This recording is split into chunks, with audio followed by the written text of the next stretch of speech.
მოპარული მილიონები, ჩანგრეული ხიდი და წლების მანძილზე ჩაკეტილი მაგისტრალი. დაკავებულია საავტომობილო გზების დეპარტამენტის თავმჯდომარის ყოფილი მოადგილე ლევან კუპატაშვილი. 16 მილიონის ზარალი ბიუჯეტს. დიდი ოდენობით თანხის თაღლითურად დაუფლებისა და სამსახურებრივი მდგომარეობის გამოყენებით დიდი ოდენობით თანხის გაფრანგვის ფაქტზე 5 პირის მიმართ სისხლის სამართლებრივი დევნა დაიწყო. კონკრეტული ჩინოვნიკების, სამშენებლო კომპანიის და საზედამხედველო კონსორციუმის კორუფციული გარიგების შედეგი.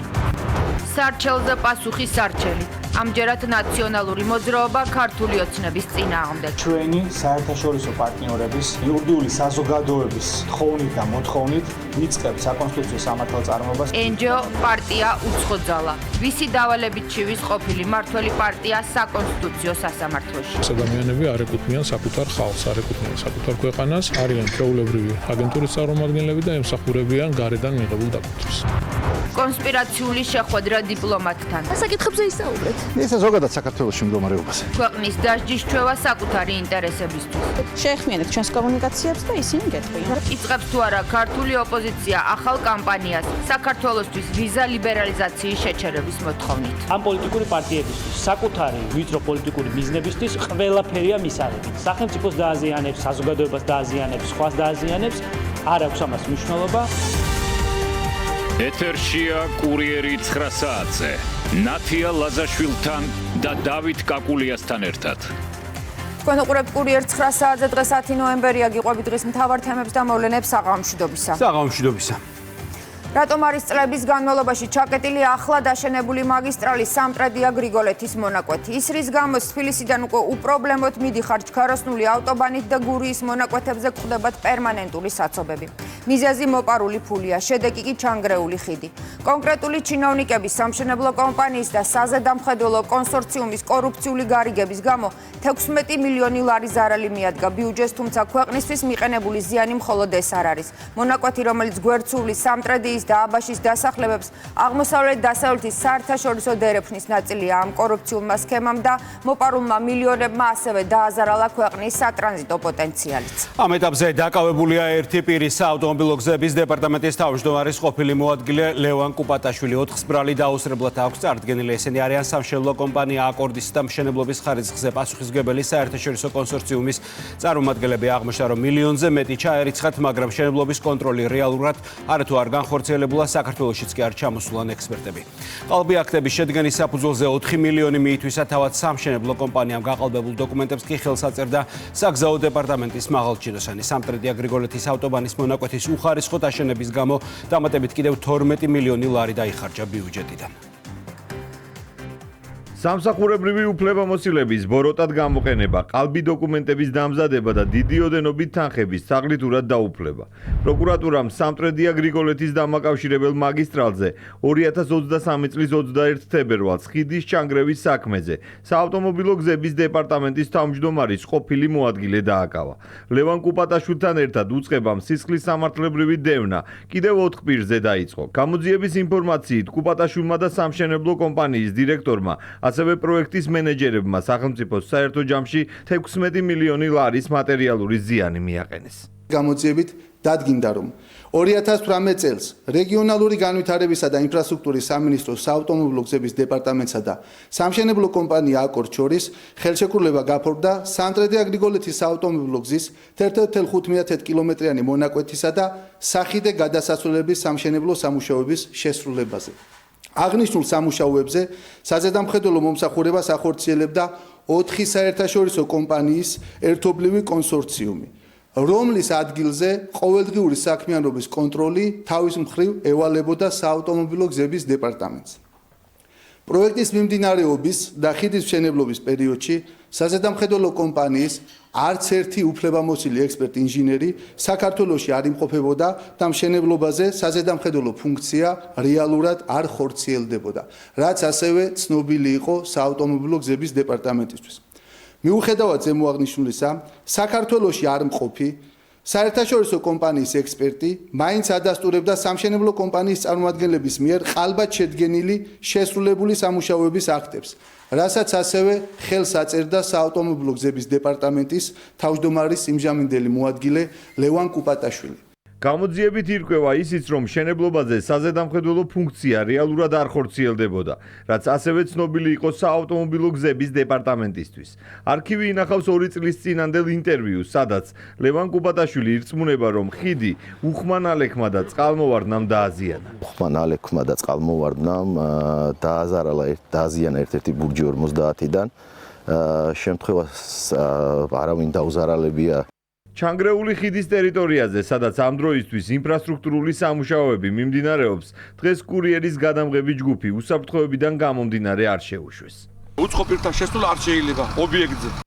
ბრალი დაუსწრებლად უკვე წარედგინათ სამშენებლო კომპანიის დირექტორსა და პროექტის მენეჯერებს. გამოძიებით დადგინდა ისიც, რომ კუპატაშვილის დახმარებით საერთაშორისო ექსპერტს, რომელიც ზედამხედველობას ადგილზე არ აწარმოებდა 1,173,000 ლარამდე თანხა მაინც ჩაერიცხა. პროექტის განმახორციელებელი კომპანია კი უხარისხოდ შესრულებული სამუშაოების მიუხედავად 3,860,000-მდე ლარს თაღლითურად დაეუფლა. ყალბი აქტების საფუძველზე საავტომობილო გზების დეპარტამენტის თავმჯდომარის მოადგილის მეშვეობით ადგილზე არ მყოფ საერთაშორისო ექსპერტს თითქოს და გაწეული მომსახურებისთვის მაინც ჩაერიცხა ანაზღაურება 1,172,529 ლარის ოდენობით. ხოლო პროექტის განმახორციელებელი კომპანია შეუსრულებელი თუ ძალზედ უხარისხოდ შესრულებული სამუშაოებით, რასაც საბოლოოდ მოჰყვა ხიდის ჩანგრევა, თაღლითურად დაეუფლა 3,859,678 ლარს. შემდგომში აღდგენითი სამუშაოებისთვის დამატებით დაიხარჯა 12 მილიონ ლარზე მეტი. საერთო ჯამში აღნიშნულით სახელმწიფო ბიუჯეტს მიადგა 16 მილიონ ლარზე მეტი დიდი ოდენობით მატერიალური ზიანი. სხვა კომპანიებისა და თანამდებობის პირების შესაძლო დანაშაულის გამოკვეთის მიზნით საქმეზე გამოძიება გრძელდება. ლევან კუპატაშვილისთვის წარდგენილი ბრალი 11 წლამდე თავისუფლების აღკვეთას ითვალისწინებს. გზების დეპარტამენტის მაშინდელი უფროსის ყოფილი მოადგილე ახლა სასამართლო პროცესის მოლოდინშია.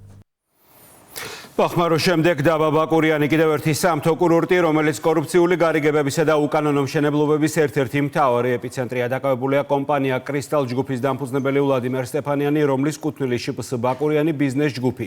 უხეშად არღვევდა როგორც კურორტის განაშენიანების გენერალურ გეგმას, ასევე მშენებლობის სანებართვო პირობებს. უკანონოდ აშენებული საცხოვრებელი ფართების გასხვისებით მიღებული თანხის ნაწილი სტეფანიანმა საკუთარი კომპანიის ანგარიშებზე განათავსა. ნაწილით კი უკანონო შემოსავლების ლეგალიზაცია მოახდინა და სხვადასხვა ქონება შეიძინა.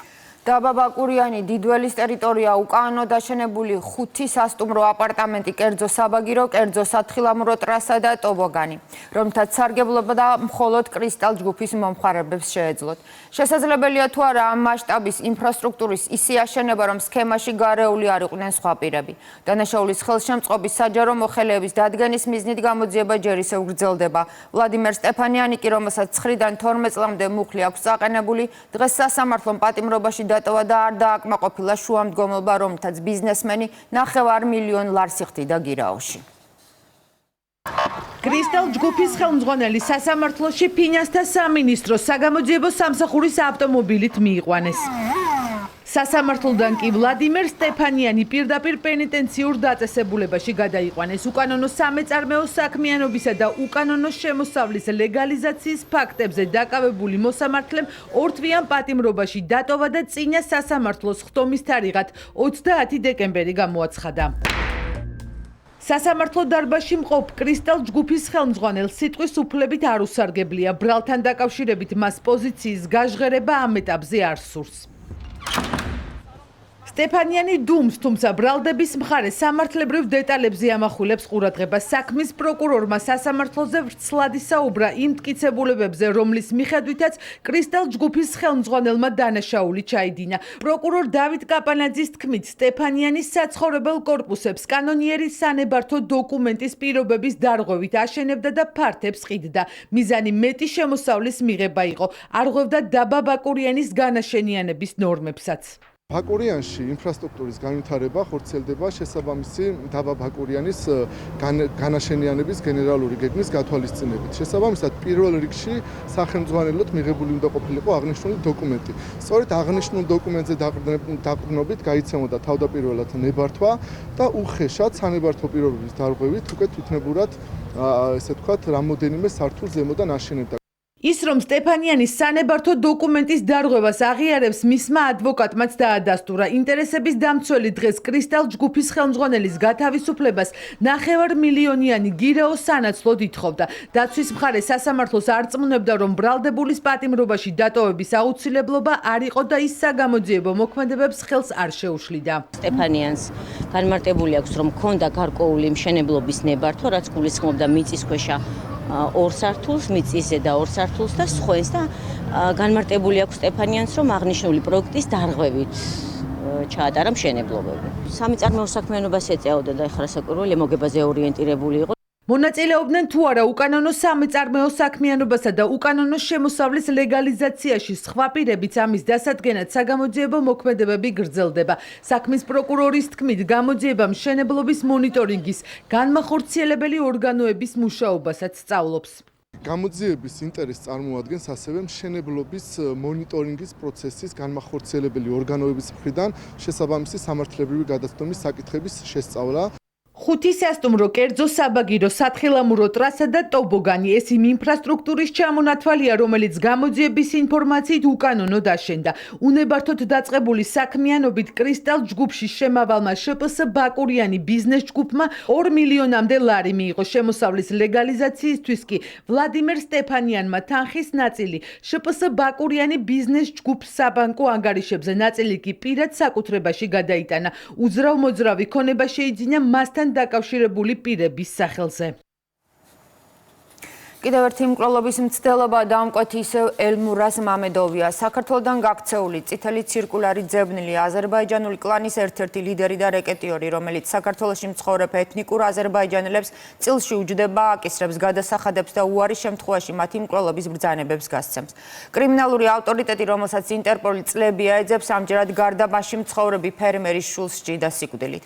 ელმურას მამედოვმა აჰმედ ალახვერდიევს ქურდული სამყაროს სახელით 3 დღიანი ვადა მისცა და $200,000 გადახდა მოითხოვა. 3 დღიანი ვადის გასვლის შემდეგ ფერმერის ოჯახის კუთვნილ ავტომანქანას, რომელსაც ალახვერდიევის 16 წლის შვილი მართავდა, ჩასაფრება მოუწყვეს. არასრულწლოვანი გადარჩა, თუმცა ავტომობილი მთლიანად დაწხრილულია. დავალების შემსრულებლებიდან 2 დააკავეს, ერთზე კი ძებნა გამოცხადებული. ეს ბოლო რამდენიმე დღეში ელმურას მამედოვის მიერ შეკვეთილი უკვე მეორე მკვლელობის მცდელობა. გადაუხდელი ხარკის გამო ბიზნესმენს ლაგოდეხის რაიონის სოფელ კაბალში კლავდნენ, თუმცა კილერი მანამდე დააკავეს. ამავე სოფელში მამედოვის ბრძანებით ერთი ბიზნესმენი ივნისის ბოლოს მოკლეს. 2 გაიქცა და 2 დაიჭრეს. რაღაც ფულის თემაშია და მაგითო ისრიფეს. ადგილობრივები ადასტურებენ, რომ 16 წლის მოზარდს ცეცხლი 2 შეიარაღებულმა პირმა გაუხსნა. შემთხვევა გარდაბანში სოფელ ვახტანგიში 2 დღის წინ მოხდა. დანაშაულის მოტივად მოზარდის მამაზე ანგარიშწორება სახელდება. გამოძიებით დგინდება, რომ საზღვარგარეთ მყოფმა კრიმინალურმა ავტორიტეტმა ელმურას მამედოვმა გარდაბანში მცხოვრები ფერმერის შულზე თავდასხმა შემსრულებლებს მას შემდეგ დაუკვეთა, რაც დაზარალებულმა აჰმედ ალახვერდიევმა შავი სამყაროსთვის $200,000 გადახდა. უარი თქვა. ამ სოფელში მოხდა და დაახლოებით სად მოხდა არ ვიცი. თავდასხმაში ბრალდებულ 2 პირს, თემურ ხალილოვსა და ნათიკ ისმაილოვს სასამართლომ აღკვეთი ღონისძიების სახით წინასწარი პატიმრობა შეუფარდა. ორივე თავდამსხმელი პოლიციამ ცხელ კვალზე დააკავა. დღევანდელ სხდომაზე ბრალდებულებს სიტყვის უფლებით არ უსარგებლიათ, თქვეს მხოლოდ ის, რომ წარდგენილ ბრალს არ აღიარებენ. დაკავებულების ადვოკატები კომენტარს არ აკეთებენ. ბრალდების მხარე კი განმარტავს, რომ სისხლის სამართლის საქმეში არაერთი პირდაპირი და უტყუარი მტკიცებულება დევს. 7 ნოემბერს საღამოს საათებში დაზარალებულის კუთვნილი ფერმის მიმდებარე ტერიტორიაზე 3 პირი ჩაუსაფრდა არასრულწლოვანს, რომელიც ავტომობილით გადაადგილდებოდა. ელმურას მამედოვთან შეთანხმებისამებრ ერთ-ერთმა პირმა მოკვლის მიზნით ცეცხლსასროლი იარაღიდან დამიზნებით გაისროლა არასრულწლოვანის მიმართულებით. თუმცა განზრახვის სისულეში მოყვანა ვერ შეძლო. სამართალდამცველებმა 2 პირი 8 ნოემბერს დააკავეს. 2 პირი კი მიმალოში იმყოფება. ბრალდებულების მიერ ჩადენილი დანაშაული სასჯელის სახე და ზომად 20 წლამდე თავისუფლების აღკვეთას ითვალისწინებს. გარდაბნის რაიონში მომხდარი შეიარაღებული თავდასხმა ერთადერთი საქმე არ არის, რომელიც საზღვარგარეთ მცხოვრები კრიმინალური ავტორიტეტის ელმურას მამედოვის სახელს უკავშირდება. კრიმინალური სამყაროს აზერბაიჯანული კლანის წარმომადგენელი საქართველოში წლებია არ იმყოფება. მისი დაჯგუფების წევრები სამართალდამცველებმა ბოლო რამდენიმე დღის განმავლობაში მასშტაბური სპეცოპერაციის დროს აიყვანეს. ერთ-ერთმა ლაგოდეხის რაიონის სოფელ კაბალში შეკვეთილი მკვლელობის მომზადებაც აღიარა. აქ დამიკავშირდა ელმურაზი, რომ კაბალში უნდა წახვიდეო. კაცი უნდა მოკლაო. არ ვიცი ვინ არის, მაგრამ როგორც ამბობენ, მაღალი კაცია და ხორცის მაღაზია აქვს. მითხრა სიტუაციას დააკვირდი და როდესაც მოახერხებ, მაშინ მოკალიო. გარდაბანში მომხდარ ანგარიშწორებასთან დაკავშირებით გამოძიება განზრახ მკვლელობის მცდელობისა და ცეცხლსასროლი იარაღის მართლსაწინააღმდეგო შეძენა შენახვა ტარების მუხლით მიმდინარეობს. ბრალის დამტკიცების შემთხვევაში დაკავებულებს 15 წლამდე პატიმრობა ემუქრება. კრიმინალური სამყაროს წარმომადგენელს ელმურაზ მამედოვს კი ბრალი დაუსწრებლად აქვს წარდგენილი და წითელი ცირკულარით იძებნება.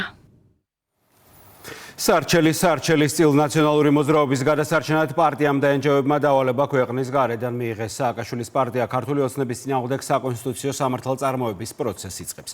საბაზხო სარჩელში უნდა ჩაიწეროს, რომ საგამოძიებო კომისია, რომელმაც სააკაშვილის რეჟიმის არაერთ მსხვერპლს მოусმინა და 450 გვერდზე გაწერა ნაციონალური მოძრაობის დანაშაულებრივი ქმედებები არალეგიტიმურია და ის შეიქმნა კონსტიტუციის და პარლამენტის დარღვევით. ასე დაარიგეს პარტია, რომელიც წლების განმავლობაში სჯიდა საკუთარ მოქალაქეებს, არღვევდა ყველა კანონს და ადამიანის ყველა უფლებას, დღეს აცხადებს, რომ მისი აკრძალვის მოთხოვნით ქვეყანაში ირღვევა პლურალისტური დემოკრატიის პრინციპები. კამპანია საერთაშორისო გამჭვირვალობა საქართველოს და ნაციონალურმა მოძრაობამ ერთობლივად დაიწყეს. პარტია, რომელიც ამბობს, რომ საკონსტიტუციო სასამართლო ოცნების დავალებებს ასრულებს, თავად არც კი მალავს, რომ დავალება ქვეყნის გარედან აქვს მიღებული. ყველა გადადგმული ნაბიჯი არის ემსახურება გარედან მითითებებს. ნაციონალური მოძრაობა მართველი პარტიის წინააღმდეგ საკონსტიტუციო სასამართლოში დავას გეგმავს. საუბარია სარჩელზე, რომლითაც ოპოზიციური პარტია საგამოძიებო კომისიის დასკვნის და პარტიების აკრძალვის შესახებ კანონის გაუქმებას ითხოვს. ნაცმოძრაობაში არ უარყოფენ, რომ საქმის წარმოება უცხოელი პარტნიორების მითითებით დაიწყეს, რაც მართველი გუნდისთვის მორიგი აღიარებაა. ქართულ ოცნებაში ოპონენტების ანტისახელმწიფოებრივ სტრატეგიაზე საუბრობენ, რომელიც მხოლოდ უცხოურ ინტერესებს უკავშირდება. ის რა პოლიტიკასაც აწარმოებდნენ, რა თქმა უნდა, მიმართული იყო ქვეყნის წინააღმდეგ, იყო ანტისახელმწიფოებრივი, დღესაც აგრძელებენ გარედან მიღებული დავალებების შესრულებას და ზუსტად ეს განცხადებაც მათი ქმედებაც მიუთითებს იმაზე, რომ ეს ადამიანები არ ეკუთვნიან საკუთარ ხალხს. სასამართლოში დავა პერეკეთ კარგია იმ შემთხვევაში, როცა სიმართლის დადგენა გინდა, მაგრამ როცა ამას აქვს ის ფუნდამენტი და საფუძველი, რაზედაც ბეჟაშვილი საუბრობს, ეს იმას ნიშნავს, რომ ეს ადამიანები არიან ჩამოყალიბებული როგორც საკუთარი ქვეყნის წინააღმდეგ მებრძოლთა ჯგუფის წარმომადგენლები. ერთიანი ნაციონალური მოძრაობა საკონსტიტუციო სამართალწარმოების პროცესს იწყებს. საკონსტიტუციო სამართალწარმოების დაწყებას დღეს სპეციალური ბრიფინგი მიუძღვნეს ნაციონალურ მოძრაობაში. პარტიაში სასამართლოს ობიექტურობას ეჭქვეშ აყენებენ, თუმცა ამბობენ, რომ გადაწყვეტილება უცხოელი პარტნიორების კარნახით მიიღეს.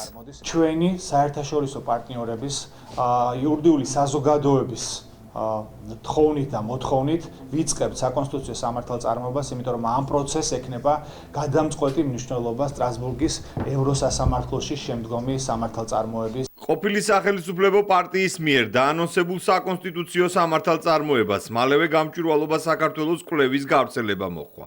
არასამთავრობო ამტკიცებს, რომ საპარლამენტო კომისია, რომელიც სააკაშვილის ხელისუფლების დროს ჩადენილ დანაშაულებს შეისწავლიდა, სამართლებრივად დაუსაბუთებლად დაკომპლექტდა. პარლამენტის მიერ კომისიისთვის გადაცემული მანდატი შორს გასცდა იმ ჩარჩოებს, რომლებსაც ასეთ კომისიას პარლამენტის რეგლამენტი განუსაზღვრავს. ქართული ოცნების ხელისუფლების დეკლარირებული მიზანი, რომლის რეალიზაციისკენ ის თანმიმდევრულად მოძრაობს უკანასკნელი წლის განმავლობაში, ოპოზიციური პარტიების აკრძალვა და საბოლოო ჯამში ქვეყანაში პლურალისტური დემოკრატიის დასრულებაა. ნაცმოძრაობისა და ენჯოების სინქრონული მოქმედება არ უკვირთ მართველ გუნდში. ამბობენ, რომ ოპოზიციას და არასამთავრობოებს ქვეყნის მიღმა საერთო ლობისტები და ინსტრუქტორები ხავთ, რასაც ნაციონალური მოძრაობისა და საერთაშორისო გამჭვირვალობის ტაქტიკაც ადასტურებს. კანონმდებლების თქმით, ახალი საკონსტიტუციო სარჩელი ოპოზიციისთვის ისეთივე წარუმატებელი იქნება, როგორც სტრასბურგში წაღებული ყველა საქმე. როდესაც უკვე მოეშვი, როდესაც ნიღაბი მოხსნილი გაქვს, როდესაც შენ პატრონებთან ერთად გაშიფრული ხარ ქვეყანაში და აღარ გვიწევს ჩვენ მტკიცება იმის და თვითფრუსტრაციით ხარ დაკავებული, რომ შენ ხარ რეალურად აგენტი და უცხო ქვეყნის ინტერესების გამტანი შენ ქვეყანაში, რა თქმა უნდა, აქ ბუნებრივი წამოსწემა ბუნებრივია, რომ მათ მიიღეს გაიარეს კონსულტაციები თავიანთ უფროსებთან, მიიღეს დავალება, რომ იჩივით საკონსტიტუციო სასამართლოში. ისინიც და მათი პატრონების დაელოდონ იმ თავარ პროცესს, რომელიც გაიმართება. ელოდებიან მითითებებს თავისი უცხოელი პატრონებისაგან წინააღმდეგ შემთხვევაში არც ერთ ნაბიჯს არ დგა. ყველა ეს საჩივარი, რაც სტრასბურგში იქნა შეტანილი, ადასტურებდა ქართული სასამართლოების მართებულ გადაწყვეტილებას და ყველა ეს პროცესები წააგეს. იგივე დაიმართება თამაზე.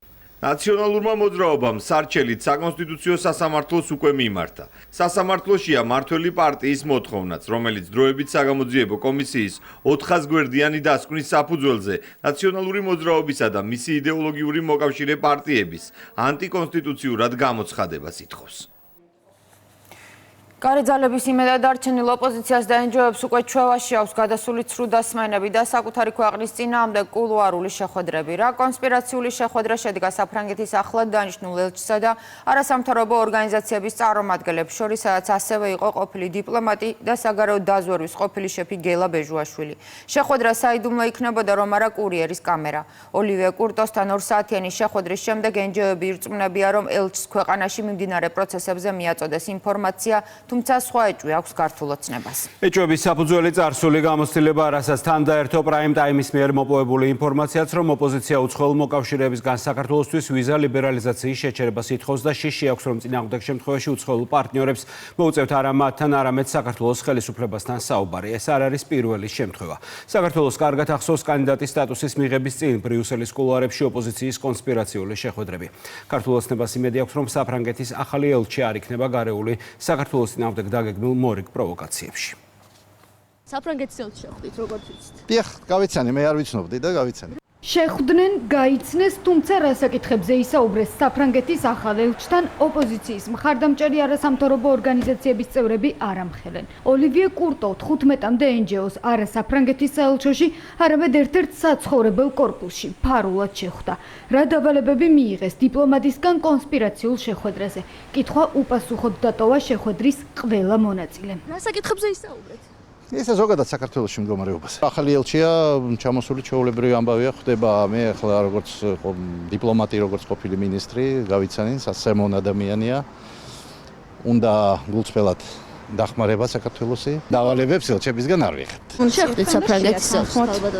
დიახ, კი. რა თემებზე ისაუბრეთ? ამასთან დაკავშირებით უკვე გითხარით, რომ უნდა შეეხმიანოთ. რა იყო მთავარი განსახილველი? უნდა შეეხმიანოთ ჩვენს კომუნიკაციებს. რეალურად რაზე ისაუბრეს კონსპირაციულ შეხვედრაზე ოპოზიციის მხარდამჭერმა NGO-ებმა და საფრანგეთის ელჩმა რთული მისახვედრი არ არის მმართველი გუნდისთვის. თუმცა საპარლამენტო უმრავლესობას იმედი აქვს, რომ ახალი დიპლომატი წინამორბედის ტაქტიკას არ აირჩევს. აქამდე ჩვენ სამწუხარო გამოცდილება ჰქონდა, როდესაც იმართებოდა ხოლმე ზოგიერთ ელჩთან აუდიენცია, შემდგომ ჩვენ ხედავდით ხოლმე ამ პოლიტიკური ძალების თუ არასამთავრობო ორგანიზაციების უფრო მეტ რადიკალურ ნაბიჯებს. უპირველესად ალბათ რა მოლოდინიც გვაქვს ახალი ელჩისგან არის, რომ მათ შორის ამ ორგანიზაციებს აუხსნის, რომ აუცილებელია დემოკრატიულ ჩარჩოში ჩასხდნენ და ის რომ იმედია ფრანგული ფული, ფრანგულ გადასახადების გადამხდელების ფული არ იქნება ისევ ჩასხმული რადიკალიზაციის პროცესებში. საუბრები თბილისის გარდა მიმდინარეობს ბრიუსელშიც. არასამთავრობო ორგანიზაციები ქვეყნის შიგნით, ოპოზიცია კი საქართველოს ფარგლებს გარეთ. პრაიმ ტაიმის მიერ მოპოვებული ინფორმაციით ხელისუფლების ოპონენტები ევროპის პოლიტიკურ დედაქალაქში ნოემბრის ბოლოს ვიზა ლიბერალიზაციის შეჩერებაზე მუშაობენ. გამოცემის ცნობით ბრიუსელში მსჯელობენ მხოლოდ ქართული ოცნების ლიდერებისთვის ვიზების დაწესებაზე, თუმცა ოპოზიცია ევრობიუროკრატებს საპირისპიროში არწმუნებს. წინააღმდეგობა მუშაობს ერთობლივად, როგორც სამოქალაქო სექტორის აქტივისტები, ისე პოლიტიკური პარტიები. NGO-ებთან ერთობლივად მუშაობას ადასტურებენ გვარამია მელიას გუნდში. კოალიცია ცვლილებების ერთ-ერთი ლიდერისგან რამდენიმე დღის წინ ციხიდან წერილიც გავრცელდა. ზურაგ ჯაფარიძე წერდა, რომ უვიზო რეჟიმს მალე გააუქმებენ. დღეს კი მისი თანაგუნდელები ამტკიცებდნენ, რომ ბრიუსელს არა ვიზა ლიბერალიზაციის შეჩერებას, არამედ შენარჩუნებას თხოვენ. იგივე პოზიცია აქვს სააკაშვილის პარტიის თავმჯდომარესაც, რომელიც კოლეგა ოპოზიციონერებთან ერთად ბრიუსელის ხშირი სტუმარია. მე პირადად ისევე როგორც ერთიანი ნაციონალური მოძრაობის საგარეო გუნდს დიდი რესურსი აქვს იმაში ჩადებული, რომ უვიზო მიმოსვლის დროებითი შეჩერება, რომელიც იდგა დღის წესრიგში, არ გავრცელებულიყო საქართველოს მოქალაქეებზე. უვიზო მიმოსვლის შეჩერება ქართველი ხალხისთვის არ მოიაზრება ამ ეტაპზე. ბრიუსელში ოპოზიციის აქტიურობა არ უკვირს მმართველ გუნდს. ქართული ოცნების წევრები ამბობენ, რომ ხელისუფლების ოპონენტები ქვეყნის და ხალხის წინააღმდეგ უკვე წლებია მოქმედებენ და ამის არაერთ მაგალითსაც იხსენებენ. ამას ხმამაღლა ამბობენ თვითონ ტელევიზიებით, რომ ჩვენ ამას ვაკეთებთ და რატო უნდა შემეპაროს მათ ნათქვამში ეჭვი? ისინი ამბობენ, რომ ამას აკეთებენ და არაფერი დამატებითი წყარო ამას არ ჭირდება, ამას ყოველდღე უყურებს ჩვენი მოსახლეობა. რომ ამ საქმიანობით ისინი არიან დაკავებული ბრიუსელში. თითეული მიღწევა ჩვენი ქვეყნის, ჩვენი საზოგადოების თითეული მოქალაქის, რომელიც მიღწეულ იქნა ჩვენი ხელისუფლების პირობებში, ყველა ეს იქნება ასოცირების ხელშეკრულება, ეს იქნებოდა ვიზა ლიბერალიზაცია, დარბოდნენ ბრიუსელში თავიანთ პატრონებთან, კაბინეტ, რომ როგორმე ჩვენ ქვეყანას არ მიეღწია რაიმე წარმატებისთვის, მათთვის არაფერს არ ნიშნავს სამშობლო, მათთვის თავარია მათი ინტერესები, მათი აგენტურული ინტერესები, როგორც მათივე პატრონებისთვის. და მოვედით დღევანდელ დღემდე და აგრძელებენ დღევანდელ დღესაც. დარჩათ ეს ერთი ბოლო შანტაჟის ტყვია, მოდი ესე ვიტყვი, რომელიც შეუძლიათ რომ გაისროლონ საქართველოს წინააღმდეგ. პრაიმ-ტაიმმა ქართული ოპოზიციის ევრობიუროკრატებთან მუშაობის დეტალებზე ექსკლუზიური ინფორმაცია დღეს გაავრცელა. თვითმმართველობის არჩევნებიდან ერთი თვის შემდეგ ქვეყანაში არსებული პოლიტიკური ვითარების ადგილზე შესასწავლად ევროპის საბჭოს საპარლამენტო ასამბლეის მონიტორები ჩამოვიდნენ. პირველი დღე NGO-ებს და ოპოზიციას დაეთმო მათი კომენტარები ზოგადია. ევროსაბჭოს საპარლამენტო ასამბლეის მონიტორები კი ჯერ დუმილს ამჯობინებენ. გმობს თუ არა, როგორც ევროკავშირი, ასევე ევროსაბჭო 4 ოქტომბრის მოვლენებს და პრეზიდენტის სასახლეზე მიტანილ შტურმს. ევროპელი მონიტორები დღეს არც ამ კითხვას არ პასუხობდნენ. არ ვაკეთებთ განცხადებას, სათქმელი არაფერი მაქვს. საქართველოში არსებული პოლიტიკური ვითარების შესასწავლად სტრასბურგიდან საგანგებოდ გამოგზავნილმა მისიამ უკომენტაროდ დატოვა ქვეყანაში ბოლო ერთი თვის განმავლობაში მომხდარი ყველაზე მნიშვნელოვანი ხელისუფლების დამხობის მცდელობა. ევროპის საბჭოს საპარლამენტო ასამბლეის დელეგაცია თავს არიდებს პასუხს კითხვაზე. გმობს თუ არა 4 ოქტომბერს პრეზიდენტის რეზიდენციაზე მიტანილ შტურმსა და კონსტიტუციური წყობილების ძალადობრივი გზით შეცვლის მცდელობას. ნამდვილად არ შემიძლია განცხადების გაკეთება. შესაძლოა ეს დასრულების შემდეგ მოხდეს. განცხადებებს მხოლოდ ორგანიზაციიდან ვაკეთებ და ეს არასდროს ხდება სამუშაო პროცესის დროს. მე შევხვდები ამ დელეგაციის წევრებს, მეც გპირდებით, რომ იგივე კითხვას ნამდვილად დაუსვავ და 4 ოქტომბრის ძალადობრივ მოვლენებზე ევროპის საბჭოს მონიტორებს პასუხის გაცემა ხვალ საკანონმდებლო ორგანოს წარმომადგენლებისთვის მოუწევთ. ქართული ოცნება ითხოვს მკაფიო პოზიციას ხელისუფლების დამხობის მცდელობასა და ანტიკონსტიტუციურ მოქმედებებზე, რომელზეც პასუხისგებლობა მათ შორის ოპოზიციონერ პოლიტიკოსებს ეკისრებათ. ეს ანგარიში არ მოიცავს მხოლოდ ხელისუფლების პასუხისგებლობას ამა თუ იმქმედებაზე, აქ არის საუბარი ყველა პოლიტიკურ აქტორზე თუ სახელმწიფო ინსტიტუტზე. ამიტომ თუ იქ არ იქნება მკაფიო დაფიქსირება იმ პოზიციისა, თუ როგორ აფასებენ 4 ოქტომბრის მოვლენებს და რაც თავარია ამ რადიკალური ჯგუფების პასუხისგებლობას, ყველა სხვა, აბსოლუტურად ყველა სხვა ანგარიში ჩვენთვის იქნება არაგულწრფელი, მინიმუმ არაგულწრფელი და ასევე უსამართლოდ შეიძლება დავაკვირდეთ. იყო თუ არა საუბარი 4 ოქტომბრის მოვლენებზე? არ ყოფილა.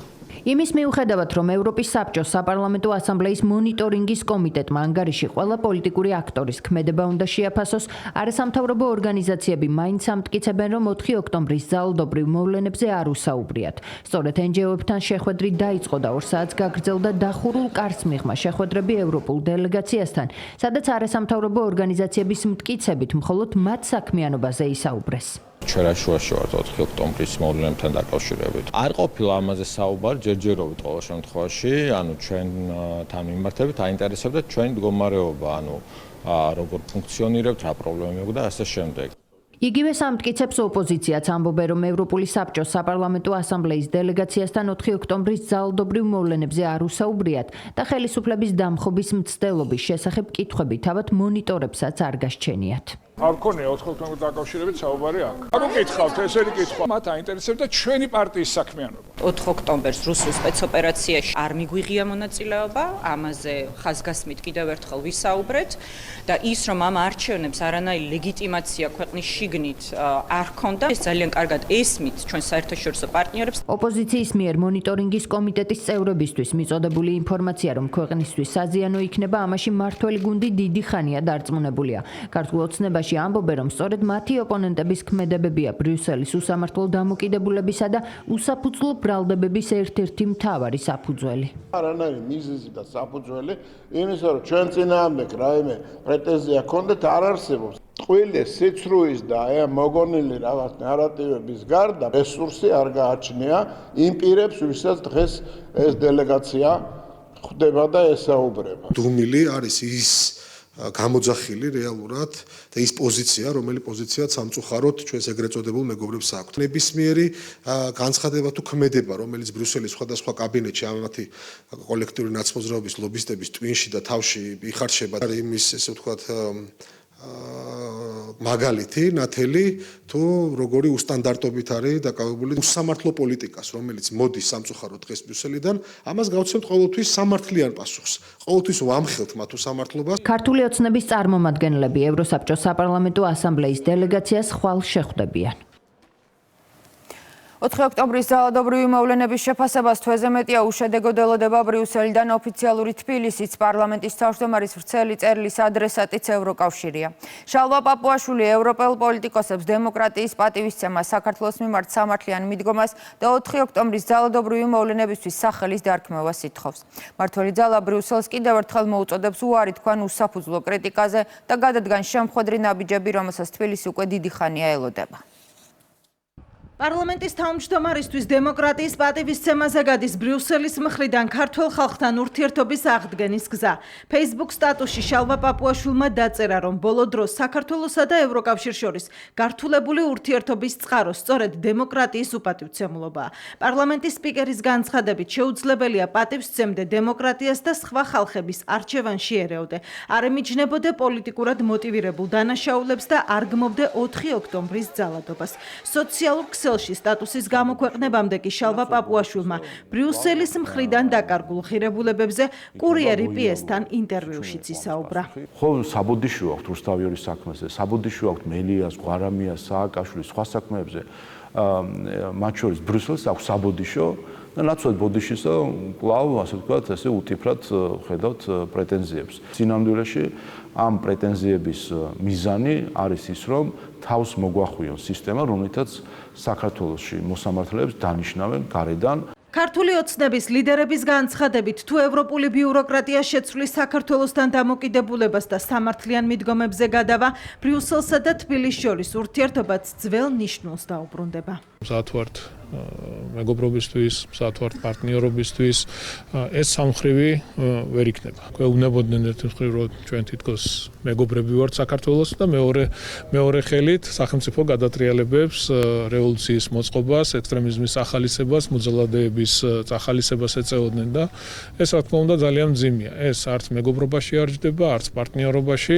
ხელისუფლების ოპონენტები ამტკიცებენ, რომ ევროკავშირსა და საქართველოს შორის ურთიერთობა ჩიხში მართველი გუნდის პოლიტიკამ შეიყვანა. ოპოზიციაში მიაჩნიათ, რომ ბრიუსელს 4 ოქტომბრის მოვლენებთან დაკავშირებით სამართლიანი მიდგომა აქვს. მათი მხრიდან ადეკვატურად ფასდება ის ვითარება, რომელიც დგას ჩვენს ქვეყანაში, შესაბამისად ისინი თავის დროზე, დროულად, რა თქმა უნდა, გააკეთებენ კომენტარს ყველა მოვლენასთან დაკავშირებით, რომელიც ჩვენს ქვეყანაშია. ევროპა დგას ქართველი ხალხის გვერდით.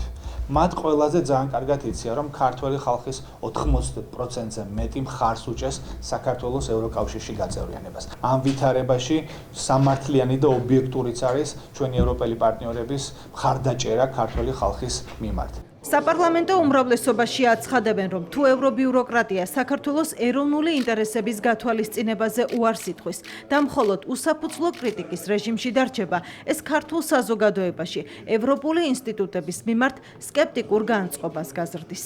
ჩვენ არ მოვერიდებით იმის მხილებას, რასაც ვხედავთ იმ ევრობიუროკრატებისგან და ბრიუსელისგან დღეს. არ მოვერიდებით. და რომ ნიშნავს, რომ ჩვენ არ მოვერიდებით, ეს ნიშნავს, რომ ჩვენი საზოგადოება არ მოვერიდება და ჩვენი საზოგადოება არ ერიდება, რომ ყველაფერს და ყველას დაარქვას თავისი სახელი. მიდგომები უნდა შეიცვალოს იმასთან დაკავშირებით, რომ ჩვენ რა კანონებსაც ვიღებთ, რომელიც ემსახურება ჩვენი ქვეყნის ეროვნულ ინტერესებს, ჩვენი ქვეყნის უსაფრთხოებას, იგივე გამჭვირვალობის კანონი, იგივე ანტი-LGBT პროპაგანდა კანონი, რომელიც გრძალავს LGBT პროპაგანდას ჩვენს ქვეყანაში. მოგვიწოდებენ, რომ უნდა გავიწვიოთ ეს კანონი და არავინ არ არის იმისთვის მზად, რომ დაგვიჯდეს და არგუმენტირებულად გვედებატოს. ჩვენ ვალდებულები ვართ, რომ უსამართლობას გავცეთ ფაქტებით და მტკიცებულებებით გამყარებული, არგუმენტირებული პასუხი. მართლ გუნდში აცხადებენ, რომ დასავლურ სტრუქტურებსა და ინსტიტუტებზე თავდასხმა ხელისუფლების ინტერესში არ არის და ქართული ოცნების პასუხი ყველა შემთხვევაში ბრიუსელის მოქმედებიდან გამომდინარეობს. პარლამენტში მომავალი წლის ბიუჯეტი განიხილეს საფინანსო საბიუჯეტო კომიტეტის სხდომაზე 2026 წლის მთავარი საფინანსო დოკუმენტის გადამუშავებული ვერსია დეპუტატებს ფინანსთა მინისტრის მოადგილემ გააცნო. აქცენტი კეთდება ძირითად მონაცემებზე და მიმართულებებზე მთავრობის მიერ პარლამენტში დაბრუნებული პროექტის ხარჯვითი ნაწილი ჯამურად 35.9 მილიარდი ლარია. იზრდება ჯანდაცვისა და სოციალური პროგრამების დაფინანსება, რომელიც 800 მილიონს აჭარბებს. ამ ხარჯებში შედის იანვრიდან პენსიის ზრდაც.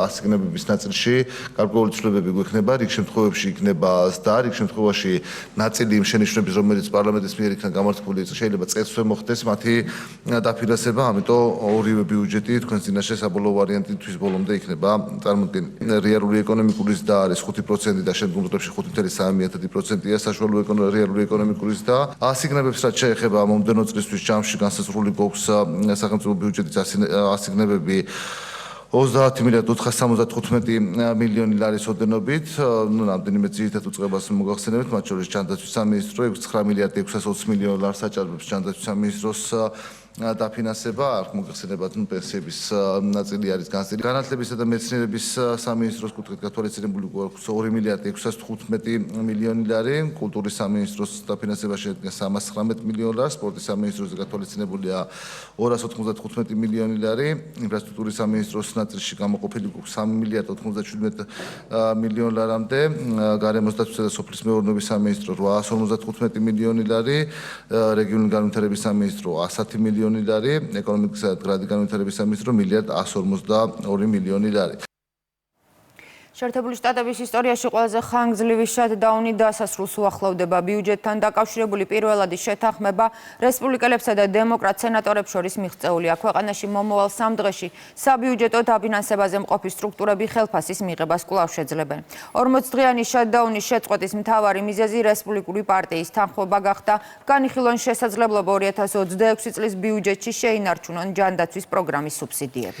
შეერთებული შტატების ისტორიაში ყველაზე ხანგრძლივმა შატდაუნმა ქვეყნის ეკონომიკაში სერიოზული პრობლემები უკვე შექმნა. გაუქმდა ათასობით ავიარეისი, ანაზღაურების გარეშე დარჩა მილიონზე მეტი ფედერალური მუშაკი, დაიხურა ეროვნული პარკები და ბიბლიოთეკები. ამას ემატება მსოფლიოს ათობით ქვეყანაში არსებული დიპლომატიური მისიები, რომლებიც ასევე ანაზღაურების გარეშე დაშდნენ. ახლა ყველაფერი მომდევნო 3 დღეზეა დამოკიდებული სენატში მიღწეული შეთანხმება ტრამპის ხელმოწერამდე წარმომადგენლობითმა პალატამ უნდა დაამტკიცოს. ამერიკის ისტორიაში ყველაზე ხანგრძლივი შატდაუნის დასრულებისთვის საჭირო 60 ხმა თეთრ სახლში გამართული მოლაპარაკებების შემდეგ შეგროვდა. კომპრომისს 8 დემოკრატი სენატორი რესპუბლიკელებისგან მიღებული კონკრეტული პირობების სანაცვლოდ დათანხმდა. არ მჭირდება იმ მიზეზების ჩამოთვლა თუ რატომ არის აუცილებელი მთავრობამ მუშაობა რაც შეიძლება სწრაფად განაახლოს. საჰაერო მიმოსვლის სფეროში არსებული სახიფათო მდგომარეობიდან გამომდინარე და იმის გათვალისწინებით რომ ჩვენი თანამშრომლები უკვე 40 დღეა ხელფასის გარეშე არიან, ჩვენ ყველამ რესპუბლიკელებმა და დემოკრატებმა ვიცით რომ მოქმედების დროა. მთავრობის მუშაობის შეჩერებიდან 40 დღის შემდეგ სენატში მიღწეული გარიგები დემოკრატებმა რესპუბლიკელებისგან ჯანდაცვის პროგრამის სუბსიდირების გახანგრძლივების საკითხზე კენჭისწყლის ჩანიშვნის და შატდაუნის დროს სამსახურიდან გათავისუფლებული მოხელეების თანამდებობაზე დაბრუნების პირობა მიიღეს. ვიდრე შატდაუნი გრძელდებოდა, ჯანდაცვის რეფორმაზე მოლაპარაკებების გამართვის შესაძლებლობაც კი არ არსებობდა. ახლა ამის ალბათობა 50-50-ზეა. ეს შეთანხმება ამერიკელი ხალხისთვის გამარჯვებაა. სენატში ხმების საჭირო რაოდენობის მიღების შემდეგ შატდაუნის შეჩერების პროცესი შესაძლოა კიდევ რამდენიმე დღის განმავლობაში გაგრძელდეს. კანონპროექტს ახლა წარმომადგენელთა პალატაში უყრიან კენჭს. საბოლოოდ კი მას ხელი პრეზიდენტმა უნდა მოაწეროს. როგორც ჩანს, შატდაუნის დასრულებასთან ძალიან ახლოს ვართ. ძალიან მალე შეიტყობთ ყველაფერს. ამერიკაში ფედერალურმა მთავრობამ და სამთავრობო სერვისების უმეტესობამ მუშაობა 1 ოქტომბერში აჩერა. მას შემდეგ საჯარო უწყებების დაახლოებით მილიონზე მეტ თანამშრომელს კუთვნილი ხელფასი არ მიუღია. საბავშვო ბაღში მასწავლებლის ასისტენტად მუშაობს, სრულ განაკვეთზე 18 წელი ვიმუშავე. დახმარების მისაღებად სახლიდან გამთენიისას გამოვედით. რიგში ჩვენამდე კიდევ 89 მანქანა იყო. ხალხი დახმარებას ელოდება. ძალიან რთულია, როდესაც სხვებზე დამოკიდებული ხდები. ყოველთვის ვცდილობ თავად დავეხმარო სხვებს და ახლა ძალიან მიჭირს დახმარების მიღება. არავინ იცის რა მოხდება მომდევნო კვირებში ან თვეებში. შატდაუნთან დაკავშირებული პრობლემების გამო შტატების უმსხვილეს აეროპორტებში ათასობით ავიარეისი გაუქმდა. სფეროს წარმომადგენლები დაფინანსების არარსებობის გამო პერსონალის მზარდ დეფიციტზე საუბრობენ. შატდაუნის საშინელებაა დილით გავიღვიძე და არც კი ვიცოდი იქნებოდა თუ არა ფრენა. შეფერხებით მუშაობს ავიაკომპანიის ვებგვერდიც. იმედი მაქვს, რომ რესპუბლიკელები და დემოკრატები შეთანხმებას მიაღწევენ. შატდაუნის მიზეზად ბიუჯეტის საკითხზე რესპუბლიკელებს და დემოკრატებს შორის არსებული უთანხმოება სახელდება. მედია წერს, რომ დემოკრატები მომდევნო წლის ბიუჯეტში მცირე შემოსავლის მქონე მოქალაქეებისთვის ჯანდაცვის სუბსიდირების გახანგრძლივებას ითხოვდნენ. რესპუბლიკელების საბიუჯეტო პროექტი კი ამ ხარჯების შემცირებას ითვალისწინებს.